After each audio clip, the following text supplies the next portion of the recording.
അങ്ങനെ എന്നെ തോലടിയിൽ അയാൾ രാത്രി 9:10 ഇറക്കി വിട്ടു. പിന്നെ ഒരു ഭയത്തോടെയാണ് ഞാൻ അവിടെ കൂടെ ഇറങ്ങി. ഞാൻ പറഞ്ഞായിരുന്നു ഹസ്ബൻഡ് പിള്ളേരുടെ നിൽക്കൂടെ ഞാൻ അവിടെ നിന്ന് മേടിച്ച് തരാമെന്ന്. അതിനുള്ള ഒരു സാവകാശം കാണിക്കാതെ അയാൾ എന്നെ തോലടിയിൽ ഇറക്കി വിട്ടു. റിനു ശ്രീധർ വിവരങ്ങളുമായി. റിനു രാത്രി നടു റോഡിൽ ഇറക്കി വിടുകയായിരുന്നു. ഭർത്താവ് ഇത് അവിടെ അപ്പോൾ തന്നെ പേ ചെയ്യുമെന്ന് പറഞ്ഞിട്ടും കേൾക്കാതെ എന്നതാണ്. ഇവരുടെ പരാതിയിൽ എന്തെങ്കിലും തുടർ നടപടി ഉണ്ടായോ?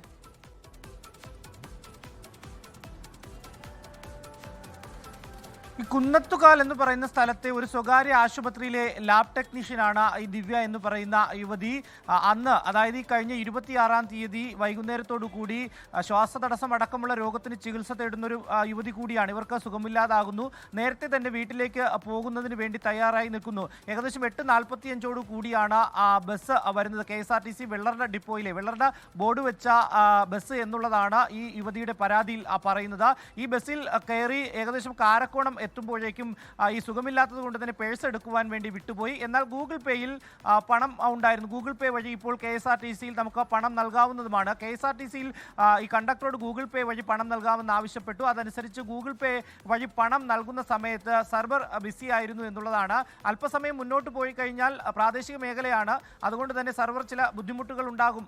ഈ റേഞ്ചൊക്കെ പ്രശ്നമാകുമ്പോൾ കുറച്ച് മുന്നോട്ട് പോകുമ്പോൾ സെൻഡ് ചെയ്യാമെന്ന് പറഞ്ഞെങ്കിലും ഈ കണ്ടക്ടർ ഒരു സാവകാശം കാണിച്ചില്ല. ഇതുപോലെ പലരെയും 18 രൂപയ്ക്ക് വേണ്ടിയായിരുന്നോ ഇത് റിനു?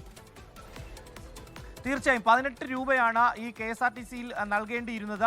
കുറച്ച് മുന്നോട്ട് പോയാൽ ഈ റേഞ്ച് കിട്ടും, ഈ സാവകാശമുണ്ട്, ഈ സെൻഡ് ചെയ്യാൻ പൈസ. പക്ഷേ അതുപോലും അനുവദിക്കാതെ ഇത്തരം കളി താൻ കുറച്ചു നാളായി കാണുന്നു, ഇത് എന്നോട് വേണ്ട എന്നതടക്കമുള്ള ആക്ഷേപം ചൊരിയുക. ഈ പെൺകുട്ടിയെ 9:10 കൂടി നടു റോഡിൽ അർദ്ധരാത്രിയിൽ ഈ കണ്ടക്ടർ ഇറക്കി വിട്ടു എന്നുള്ളതാണ് ഈ പെൺകുട്ടി പറയുന്നത്. ഈ പെൺകുട്ടി കാല് പിടിച്ച് അപേക്ഷിച്ചു എന്നാണ് നമ്മളോട് പറയുന്നത്. കാരണം കുറച്ച് വെള്ളറ ഡിപ്പോയിലേക്ക് ചെന്നാൽ തൻ്റെ ഭർത്താവ് കൂനമ്പായിലാണ് തൻ്റെ വീട്, ഭർത്താവ് അവിടെയുണ്ട്, ഈ ഭർത്താവ് പണം നൽകും, താൻ അവിടെ എത്തി പണം നൽകാമെന്നൊക്കെ തന്നെ പറഞ്ഞെങ്കിൽ പോലും ഈ നാട്ടുകാരുടെ മുന്നിൽ വെച്ച് ഈ കണ്ടക്ടർ അധിക്ഷേപിക്കുന്ന ഒരു സാഹചര്യമാണ് ഉണ്ടായത് എന്നുള്ളതാണ് ഈ പെൺകുട്ടി പറഞ്ഞത്. തുടർന്ന് നടു റോഡിൽ ഇറക്കി വിട്ടു എന്നുള്ളതാണ്.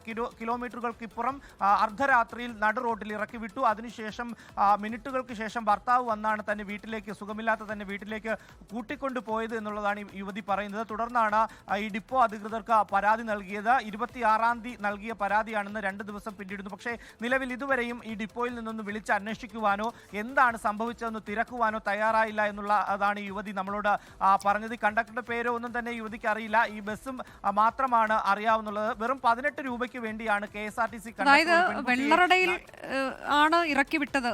എങ്ങോട്ടേക്ക് പോവുകയായിരുന്നു, എവിടെ നിന്നാണ് കയറിയത്, അതുകൂടി ഒന്ന് റിനു.